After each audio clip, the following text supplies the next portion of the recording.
And so that drawing room which had brought Swann and Odette together became an obstacle in the way of their meeting. She no longer said to him, as she had said in the early days of their love, "We shall meet tomorrow, anyhow. Tomorrow evening, there's a supper party at the Verdurins. But we shan't be able to meet tomorrow evening. There's a supper party at the Verdurins. Or else the Verdurins were taking her to the Opéra Comique to see Une Nuit de Cléopâtre, and Swann could read in her eyes that terror lest he should ask her not to go, which, but a little time before, he could not have refrained from greeting with a kiss as it flitted across the face of his mistress, but which now exasperated him. "Yet I'm not really angry," he assured himself, "when I see how she longs to run away and scratch for maggots in that dunghill of a cacophony. I'm disappointed, not for myself, but for her, disappointed to find that, after living for more than 6 months in daily contact with myself, she has not been capable of improving her mind, even to the point of spontaneously eradicating from it a taste for Victor Massé. More than that, to find that she has not arrived at the stage of understanding that there are evenings on which anyone with the least shade of refinement of feeling should be willing to forego an amusement when she is asked to do so. She ought to have the sense to say, 'I shall not go,' if it were only from policy, since it is by what she answers now that the quality of her soul will be determined once and for all." And having persuaded himself that it was solely, after all, in order that he might arrive at a favourable estimate of Odette's spiritual worth, that he wished her to stay at home with him that evening instead of going to the Opéra Comique, he adopted the same line of reasoning with her, with the same degree of insincerity as he had used with himself, or even with a degree more, for in her case he was yielding also to the desire to capture her by her own self-esteem. Excuse me. "I swear to you," he told her, shortly before she was to leave for the theatre, "that in asking you not to go, I should hope, were I a selfish man, for nothing so much as that you should refuse, for I have 1,000 other things to do this evening, and I shall feel that I have been tricked and trapped myself, and shall be thoroughly annoyed if, after all, you tell me that you are not going. But my occupations, my pleasure, are not everything. I must think of you also. A day may come when, seeing me irrevocably sundered from you, you will be entitled to reproach me with not having warned you at the decisive hour in which I felt I was going to pass judgment on you, one of those stern judgments which love cannot resist. You see, your Nuit de Cléopâtre, what a title, has no bearing on the point. What I must know is whether you are indeed one of those creatures in the lowest grade of mentality and even of charm, one of those contemptible creatures who are incapable of foregoing a pleasure. For if you are such, how could anyone love you? For you are not even a person, a definite, imperfect, but at least perceptible entity. You are a formless water that will trickle down any slope that it may come upon, a fish devoid of memory, incapable of thought, which all its life long in its aquarium will continue to dash itself 100 times a day against a wall of glass, always mistaking it for water. Do you realize that your answer will have the effect, I don't want to say of making me cease from that moment to love you, that goes without saying, but of making you less attractive to my eyes when I realize that you are not a person, that you are beneath everything in the world, and have not the intelligence to raise yourself 1 inch higher? Obviously, I should have preferred to ask you, as though it had been a matter of little or no importance, to give up your Nuit de Cléopâtre, since you compel me to sully my lips with so abject a name, in the hope that you would go to it none the less. But since I had resolved to weigh you in the balance, to make so grave an issue depend upon your answer, I consider it more honourable to give you due warning."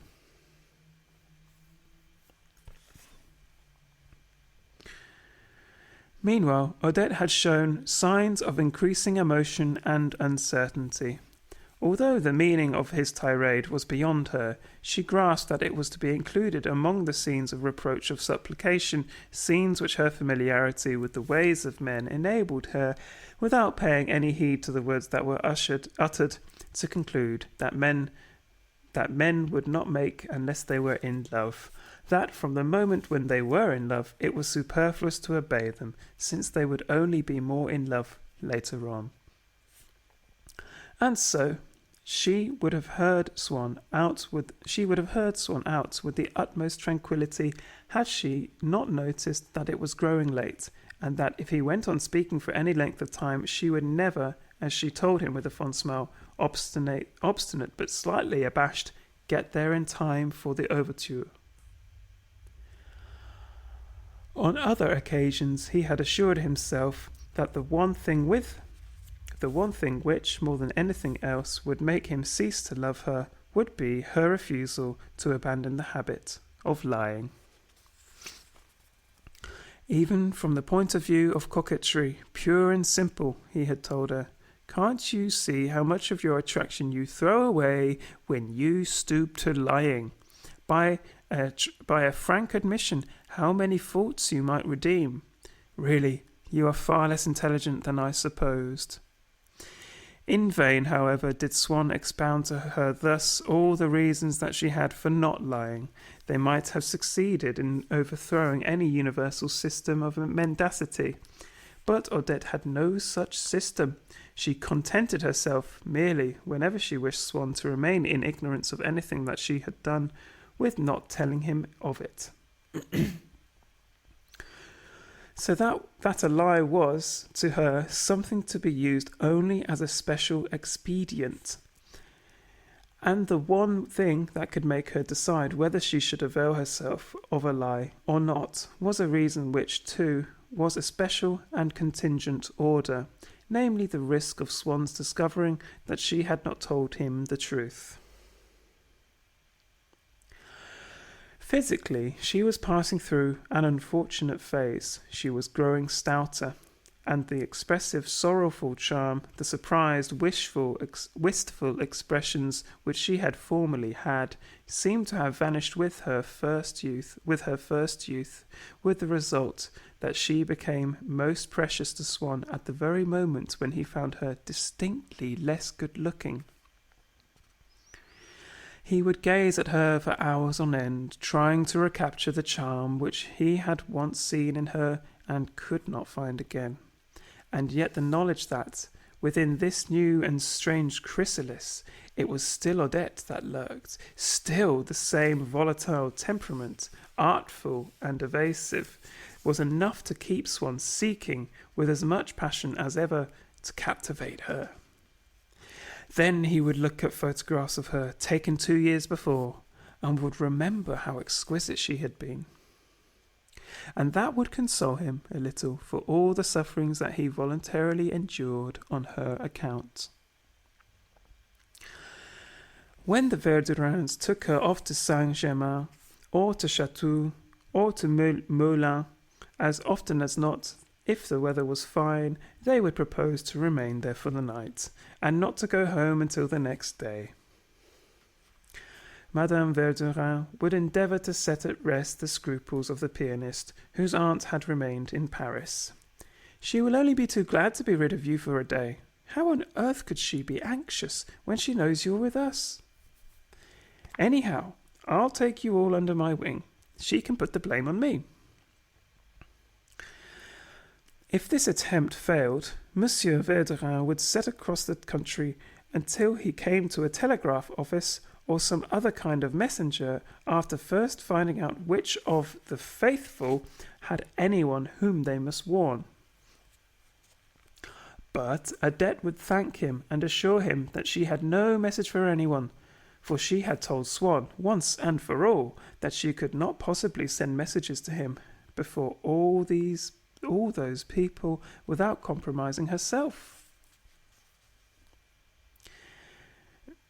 Sometimes she would be absent for several days on end, when the Verdurins took her to see the tombs at Dreux, or to Compiègne, or the painter's advice to watch the sun setting through the forest, after which they went on to the chateau of Pierrefonds.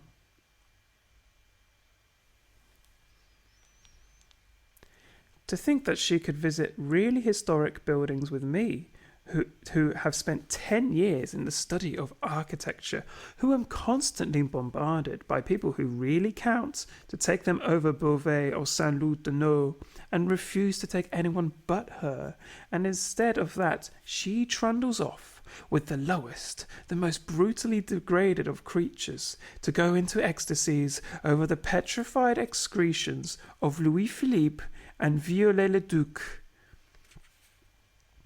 One hardly needs much knowledge of art, I should say, to do that, though surely, even without any particularly refined sense of smell, one would not deliberately choose to spend a holiday in the latrines so as to be within range of their fragrant exhalations. But when she had set off for Dreux or Pierrefonds, alas, without allowing him to appear there, as though by accident at her side, for, as she said, that would create a dreadful impression, he would plunge into the most intoxicating romance in the lover's library, the railway timetable, from which he learned the ways of joining her there in the afternoon, in the evening, even in the morning. The ways? More than that, the authority, the right to join her. For, after all, the timetable and the trains themselves were not meant for dogs. If the public were carefully informed by means of printed advertisements that at 8 o'clock in the morning a train started for Pierrefonds, which arrived there at 10, that could only be because going to Pierrefonds was a lawful act, for which permission from Odette would be superfluous, an act, moreover, which might be performed from a motive altogether different from the desire to see Odette, since persons who had never even heard of her performed it daily, and in such numbers as justified the labour and expense of stoking the engines. So it came to this, that she could not prevent him from going to Pierrefonds if he chose to do so. Now that was precisely what he found that he did choose to do, and would at that moment be doing, were he, like the travelling public, not acquainted with Odette. For a long time past he had wanted to form a more definite impression of Viollet-le-Duc's work as a restorer. And, the weather being what it was, he felt an overwhelming desire to spend the day roaming in the forest of Compiègne. It was indeed a piece of bad luck that she had forbidden him access to the one spot that tempted him, It was indeed a piece of bad luck that she had forbidden him access to the one spot that tempted him today. Today! Why, if he went down there, in defiance of her prohibition, he would be able to meet her that very day. But then, whereas, if she had met at Pierrefonds someone who did not matter, she would have hailed him with obvious pleasure. What? You here? And she would have invited him to come and see her at the hotel where she was staying with the Verdurins. If, on the other hand, it was himself, Swann, that she encountered there, she would be annoyed, would complain that she was being followed, would love him less in consequence, might even turn away in anger when she caught sight of him. So then, I am not to be allowed to go away for a day anywhere, she would reproach him on her return, whereas in fact it was he himself who was not allowed to go. He had the sudden idea, so as to contrive to visit Compiègne and Pierrefonds without letting it be supposed that his object was to meet Odette, of securing an invitation with one of his friends, the Marquis de Forstel, who had a country house in that neighbourhood. This friend, to whom Swann suggested the plan without disclosing its ulterior purpose, was beside himself with joy. He did not conceal his astonishment at Swann's consenting at last, after 15 years, to come down and visit his property, and since he did not, he told him, wish to stay there, promised to spend some days at least in taking him for walks and excursions in the district. Swann imagined himself down there already with Monsieur de Forstel, even before he saw Odette, even if he did not succeed in seeing her there. What a joy it would be to set foot on that soil, not knowing the exact spot in which at any moment she was to be found. He would feel all around him the thrilling possibility of her suddenly appearing, in the courtyard at the chateau, more beautiful in his eyes, since it was on her account that he had gone to visit it, in all the streets of the town which struck him as romantic, down every ride of the forest, roseate with the deep and tender glow of sunset, innumerable and alternative hiding-places, to which would fly simultaneously for refuge, in the uncertain ubiquity of his hopes, his happy, vagabond, and divided heart. "We mustn't, on any account," he would warn Monsieur de Forcheville, "run across Odette and the Verdurins. I have just heard that they are at Pierrefonds, of all places, today. One has plenty of time to see them in Paris. It would hardly be worthwhile coming down here if one couldn't go a yard without meeting them." And his host would fail to understand why, once they had reached the place, Swann would change his plans 20 times in an hour, inspect the dining rooms of all the hotels in Compiègne without being able to make up his mind to settle down in any of them, although he had found no trace anywhere of the Verdurins, seeming to be in search of what he had claimed to be most anxious to avoid, and would in fact avoid the moment he found it. For if he had come upon the little group, he would have hastened away at once with studied indifference, satisfied that he had seen Odette, and she him, especially that she had seen him when he was not, apparently, thinking about her. But no, she would guess at once that it was for her sake that he had come there, and when Monsieur de Forcheville came to fetch him, and it was time to start, he excused himself. "No, I'm afraid not. I can't go to Pierrefonds today. You see, Odette is there." And Swann was happy, in spite of everything, in feeling that if he, alone among mortals, had not the right to go to Pierrefonds that day, it was because he was in fact, for Odette, someone who differed from all other mortals, her lover, and because that restriction which for him alone was set upon the universal right to travel freely where one would, was but one more of the many forms of that slavery, that love which was so dear to him.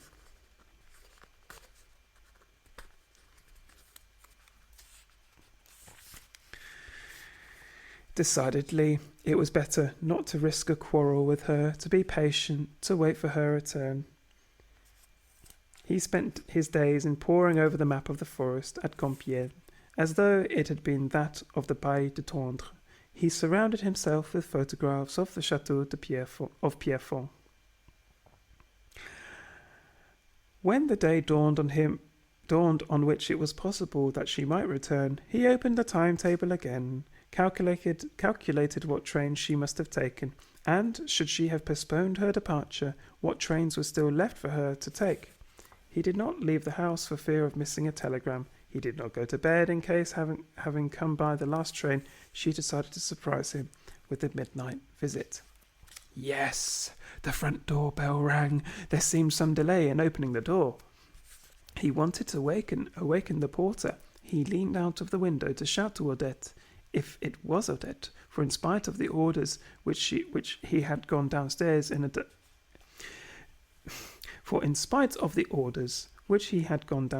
a dozen times to deliver in person, they were quite capable of telling her that he was not at home. It was only a servant coming in. He noticed the incessant rumble of passing carriages, to which he had never before paid any attention. He could hear them, one after another, a long way off, coming nearer, passing his door without stopping, and bearing away into the distance a message which was not for him. He waited all night, to no purpose, for the Verdurins had returned unexpectedly, and Odette had been in Paris since midday. It had not occurred to him to tell him. It had not occurred to her to tell him. Not knowing what to do with herself, she had spent the evening alone at the theatre, had long since gone home to bed, and was peacefully asleep. As a matter of fact, she had never given him a thought, and such moments as these, in which she forgot Swann's very existence, were of more value to Odette, did more to attach him to her, than all her infidelities. For in this way Swann was kept in that state of painful agitation which had once before been effective in making his interest blossom into love, on the night when he had failed to find Odette at the Verdurins, and had hunted for her all evening. And he did not have, as I had afterwards at Cambrai in my childhood, happy days in which to forget the sufferings that would return with the night. For his days, Swann must pass them without Odette, and as he told himself now and then, to allow so pretty a woman to go out by herself in Paris was just as rash as to leave a case filled with jewels in the middle of the street. In this mood, he would scowl furiously at the passers-by as though they were so many pickpockets. But their faces, a collective and formless mass, escaped the grasp of his imagination, and so failed to feed the flame of his jealousy. The effort exhausted Swann's brain, until, passing his hand over his eyes, he cried out, "Heaven help me!" As people, after lashing themselves into an intellectual frenzy in their endeavours to master the problem of the reality of the external world, or that of the immortality of the soul, afford relief to their weary brains by an unreasoning act of faith. But the thought of his absent mistress was incessantly, indissolubly blended with all the simplest actions of Swann's daily life. When he took his meals, opened his letters, went for a walk or to bed, by the fact of his regret at having to perform those actions without her, like those initials of Philibert the Fair, which in the church of Proust, because of her grief, her longing for him, Margaret of Austria, intertwined everywhere with her own. On some days, instead of staying at home, he would go for luncheon to a restaurant not far off, to which he had been attracted some time before by the excellence of its cookery, but to which he now went only for one of those reasons, at once mystical and absurd, which people call romantic. Because this restaurant, which, by the way, still exists, bore the same name as the street which Odette lived, the La Pérouse. Sometimes, when she had been away on a short visit somewhere, several days would elapse before she thought of letting him know that she had returned to Paris. And then she would say quite simply, without taking, as she would once have taken, the precaution of covering herself at all costs with a little fragment borrowed from the truth, that she had just at that very moment arrived by the morning train.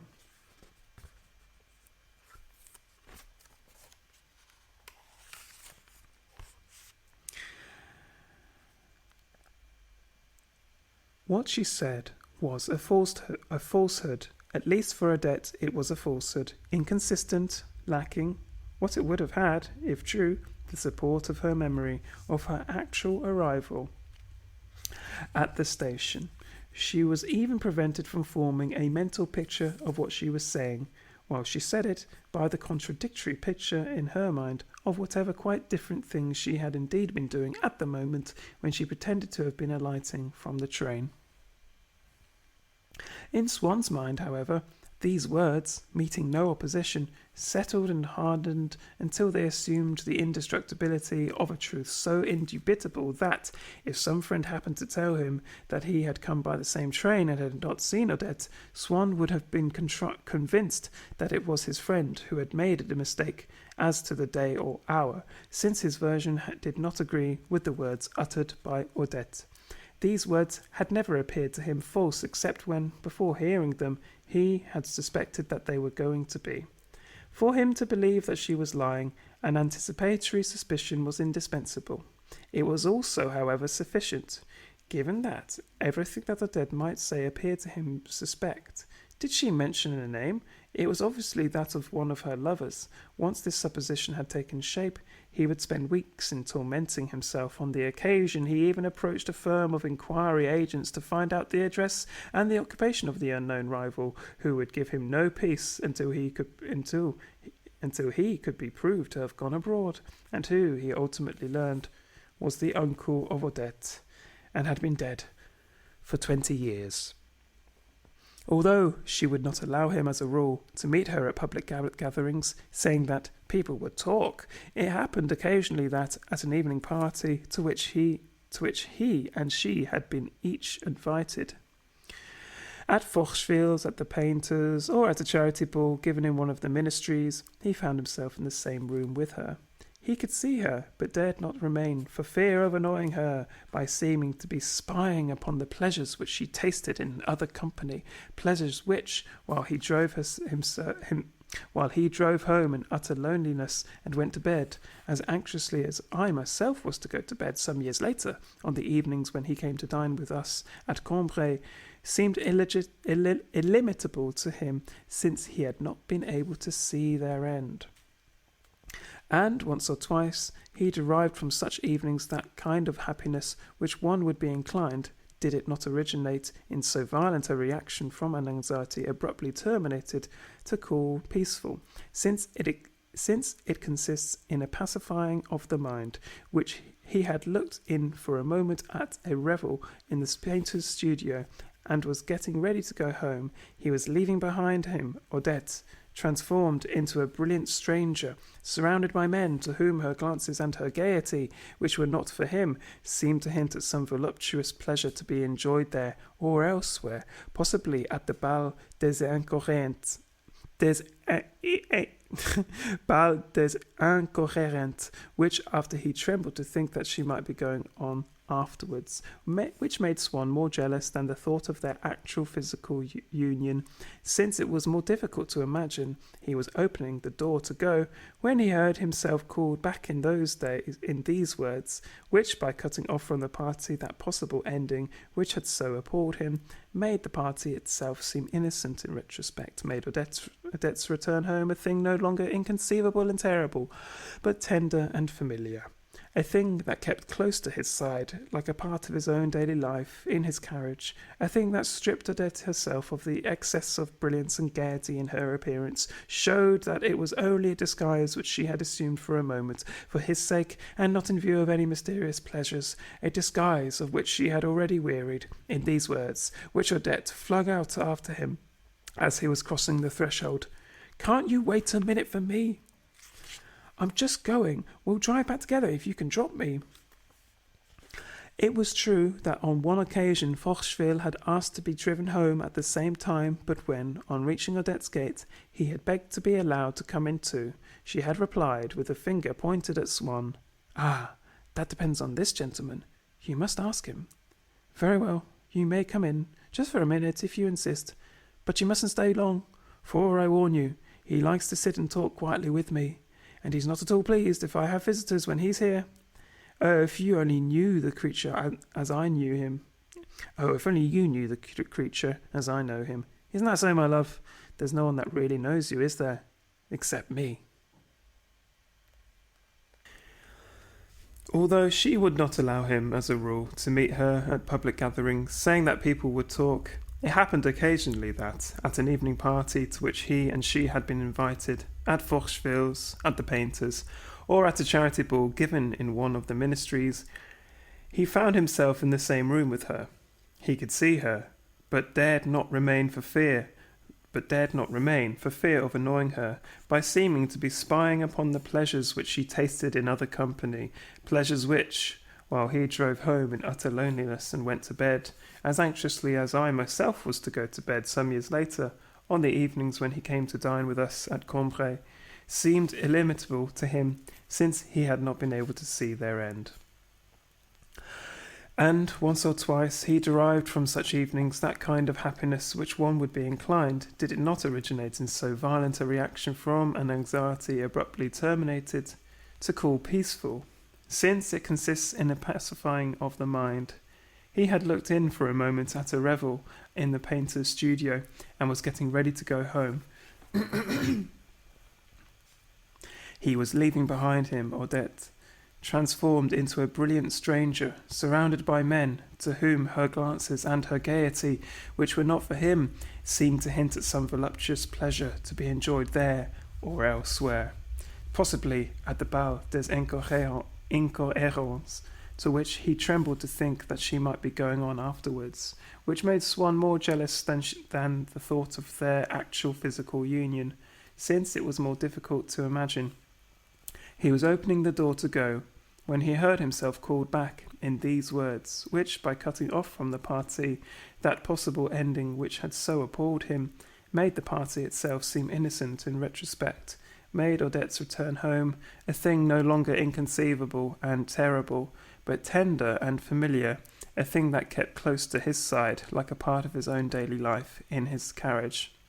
A thing that stripped Odette herself of the excess of brilliance and gaiety in her appearance, showed that it was only a disguise which she had assumed for a moment, for his sake, and not in view of any mysterious pleasures, a disguise of which she had already wearied. In these words, which Odette flung out after him as he was crossing the threshold, "Can't you wait a minute for me? I'm just going. We'll drive back together and you can drop me."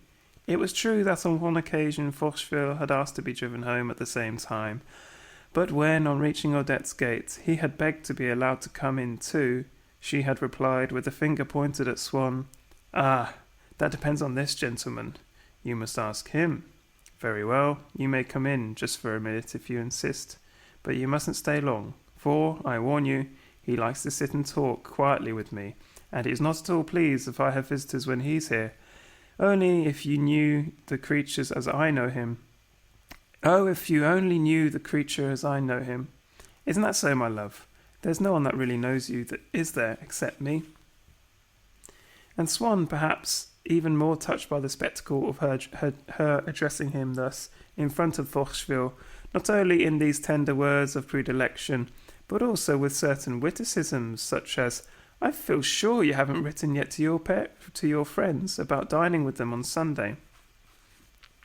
You needn't go if you don't want to, but you might at least be polite." Or, "Now, have you left your essay on Vermeer here, so that you can do a little more to it tomorrow? What a lazy bones! I'm going to make you work, I can tell you." Which proved that Odette herself kept herself in touch with his social engagements and his literary work, that they had indeed a life in common. And as she spoke, she bestowed on him a smile which he interpreted as meaning that she was entirely his. And then, while she was making them some orangeade, suddenly, just as when the reflector of a lamp that is badly fitted begins by casting all around an object, on the wall beyond it, huge and fantastic shadows which, in time, contract and are lost in the shadow of the object itself, all the terrible and disturbing ideas which he had formed of Odette melted away and vanished in the charming creature who stood there before his eyes. He had the sudden suspicion that this hour spent in Odette's house, in the lamplight, was, perhaps, after all, not an artificial hour, invented for his special use, with the object of concealing that frightening and delicious thing which was incessantly in his thoughts, without his ever being able to form a satisfactory impression of it. An hour of Odette's real life, of her when he was not there, looking on, with theatrical properties and pasteboard fruits, but was perhaps a genuine hour of Odette's life, that, if he himself had not been there, she would have pulled forward the same armchair for Forcheville, would have poured out for him.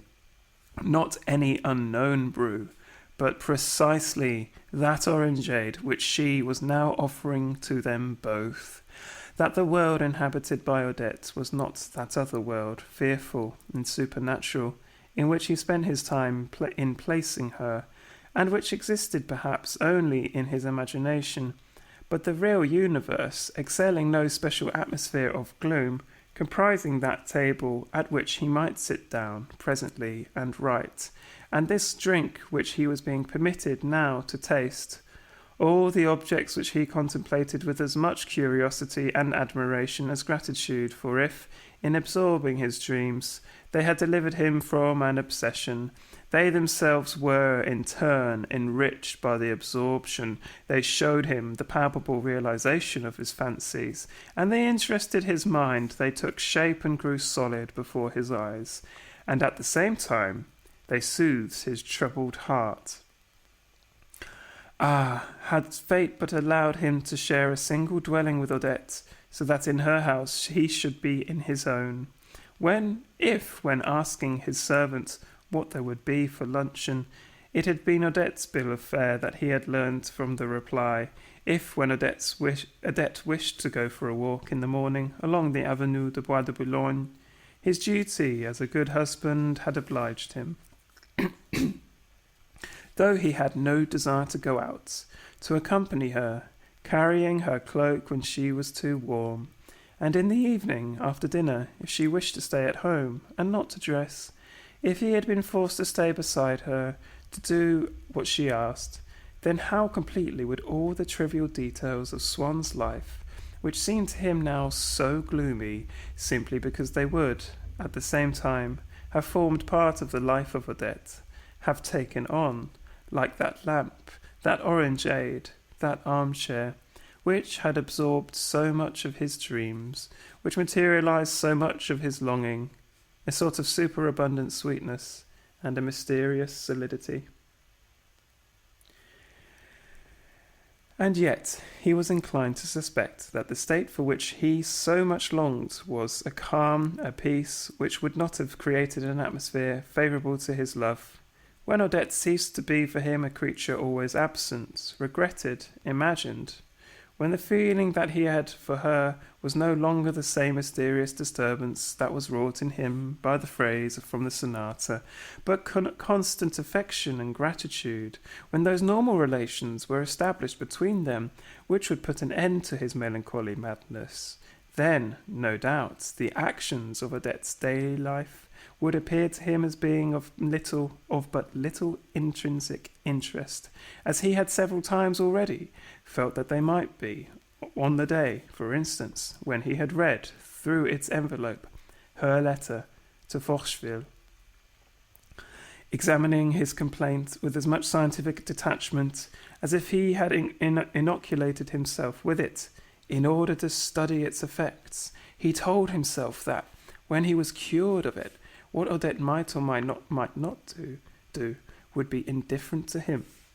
But, in his morbid state, to tell the truth, he feared death itself no more than such a recovery, which would in fact amount to the death of all that he then was. After these quiet evenings, Swann's suspicion would be temporarily lulled. He would bless the name of Odette, and next day, in the morning, would order the most attractive jewels to be sent to her, because her kindness to him overnight had excited either his gratitude or the desire to see them repeated, or a paroxysm of love for her which had need of some such outlet. But at other times grief would again take hold of him. He would imagine that Odette was Forcheville's mistress, and that, when they had both sat watching him from the depths of the Verdurins' landau, in the Bois, on the evening before the party at Chatto, to which he had not been invited, while he implored her in vain, with that look of despair on his face, which even his coachman had noticed, to come home with him, and then turned away, solitary, crushed. She must have employed to draw Forcheville's attention to him, while she murmured, "Do look at him storming." The same glance, brilliant, malicious, sidelong, cunning, as on the evening when Forcheville had driven Sonnette from the Verdurins. At such times, Swann detested her. "But I've been a fool too," he would argue. "I'm paying for other men's pleasures with my money. All the same, she'd better take care, and not pull the string too often, for I might very well stop giving her anything at all. At any rate, we'd better knock off supplementary favours for the time being. To think that, only yesterday, when she said she would like to go to Bayreuth for the season, I was such an ass as to offer to take one of those jolly little places the King of Bavaria has there, for the two of us. However, she didn't seem particularly keen. She hasn't said yes or no yet. Let's hope she'll refuse. Good God.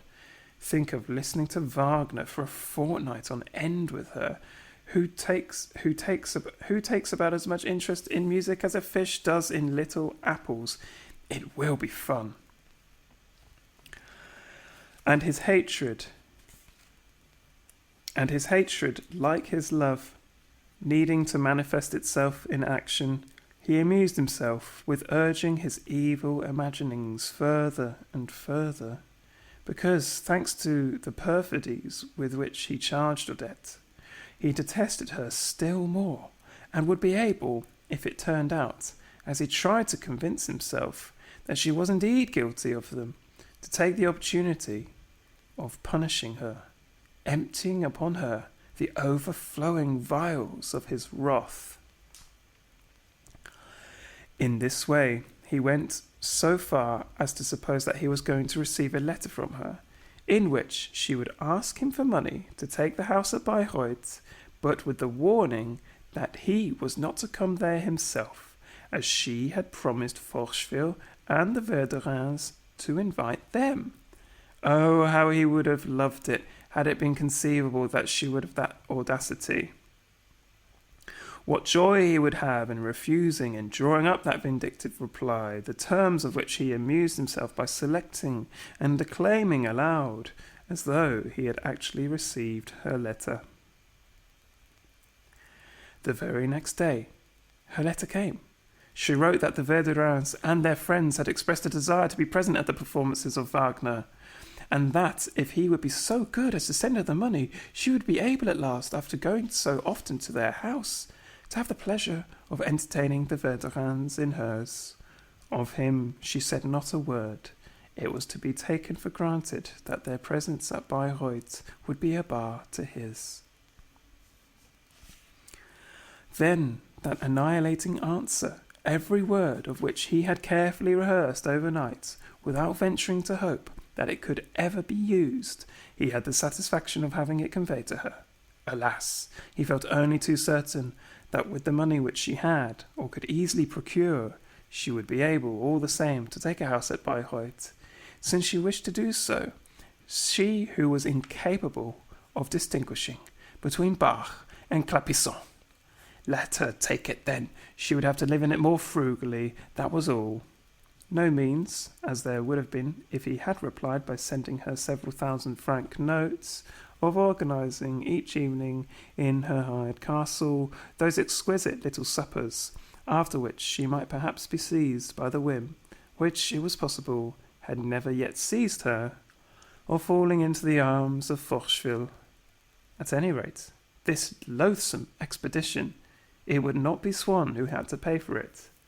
Ah, if he could only manage to prevent it! If she could sprain her ankle before starting, if the driver of the carriage which was to take her to the station would consent, no matter how great the bribe, to smuggle her to some place where she could be kept for a time in seclusion, that perfidious woman, her eyes tinselled with a smile of complicity for Forcheville, which was what Odette had become for Swann in the last 48 hours. But she was never that for very long. After a few days, the shining, crafty eyes lost their brightness and their duplicity. That picture of an execrable Odette saying to Forcheville, "Look at him storming," began to grow pale and to dissolve.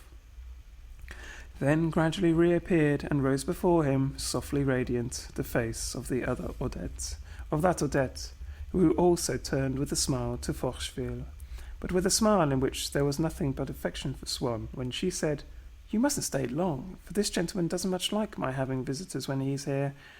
Oh, if you only knew the creature as I know him." That same smile with which she used to thank Swann for some instance of his courtesy, which she prized so highly, for some advice for which she had asked him in one of those grave crises in her life, when she could turn to him alone.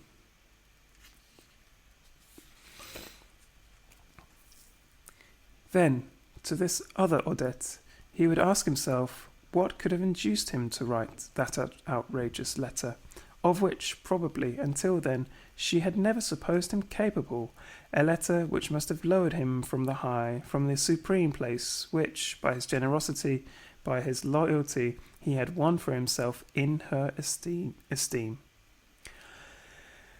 He would become less dear to her, since it was for those qualities which she found neither in Forcheville nor in any other that she loved him. It was for them that Odette often showed him a reciprocal kindness, which counted for less than nothing in his moments of jealousy. because it was not a sign of reciprocal desire, was indeed proof rather of affection than of love, but the importance of which he began once more to feel in proportion as a spontaneous relaxation of his suspicions, often accelerated by the distraction brought to him by reading about art or by the conversation of a friend, rendered his passion less exacting of reciprocities. Now that, after this swing of the pendulum, Odette had naturally returned to the place from which Swann's jealousy had for the moment driven her, in the angle in which he found her charming, he pictured her to himself as full of tenderness, with a look of consent in her eyes, and so beautiful that he could not refrain from moving his lips towards her, as though she had actually been in the room for him to kiss, and he preserved a sense of gratitude to her for that bewitching, kindly glance, as strong as though she had really looked thus at him, and it had not been merely his imagination that had betrayed it in order to satisfy his desire. What distress he must have caused her! Certainly he found adequate reasons for his resentment, but they would not have been sufficient to make him feel that resentment if he had not so passionately loved her. Had he not nourished grievances just as serious against other women, to whom he would none the less render willing service today, feeling no anger towards them because he no longer loved them?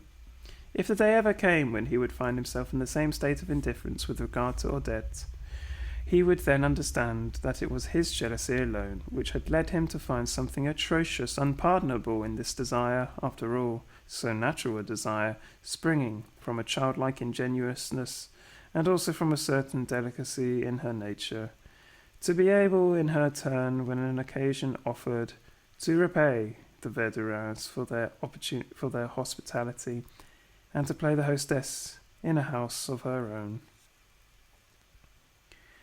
He returned to the other point of view, opposite to that of his love and of his jealousy, to which he resorted at times by a sort of mental equity, and in order to make allowance for different eventualities, from which he tried to form a fresh judgment of Odette, based on the supposition that he had never been in love with her, that she was to him just a woman like other women, that her life had not been, whenever he himself was not present, different, a texture woven in secret apart from him and warped against him.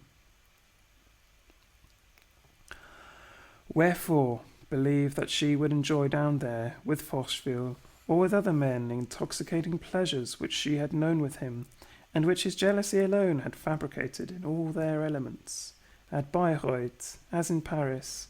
If it should happen that Forcheville thought of him at all, it would only be as of someone who counted for a great deal in the life of Odette, someone for whom he was obliged to make way when they met in her house.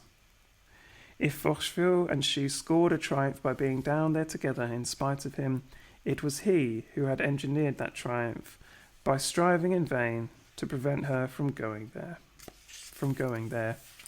Whereas if he had approved of her plan, which for that matter was quite defensible, she would have had the appearance of being there by his counsel.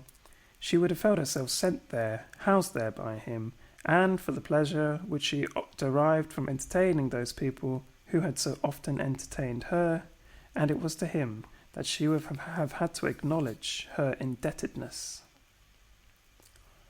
And if, instead of letting her go off thus at cross purposes with him, without having seen him again, he were to send her this money, if he were to encourage her to take this journey, and to go out of his way to make it comfortable and pleasant for her, she would come running to him, happy, grateful, and he would have had the joy, the sight of her face, which he had not known for nearly a week, a joy which none other could replace. For the moment that Swann was able to form a picture of her without revulsion, that he could see once again the friendliness in her smile, and that the desire to tear her away from every rival was no longer imposed by his jealousy upon his love, that love once again became, more than anything, a taste for the sensations which Odette's person gave him, for the pleasure which he found in admiring, as one might a spectacle, or in questioning, as one might a phenomenon, the birth of one of her glances, the formation of one of her smiles, the utterance of an intonation of her voice. And this pleasure, different from every other, had in the end created in him a need of her, which she alone by her presence or by her letters could assuage, almost as disinterested, almost as artistic, as perverse as another need which characterized this new period in Swann's life, when the sereneness, the depression of the preceding years had been followed by a sort of spiritual superabundance, without his knowing to what he owed this unlooked-for enrichment of his life, any more than a person in delicate health, who from a certain moment grows stronger, puts on flesh, and seems for a time to be on the road to a complete recovery. This other need, which, too, developed in him independently of the visible, material world, was the need to listen to music and to learn to know it.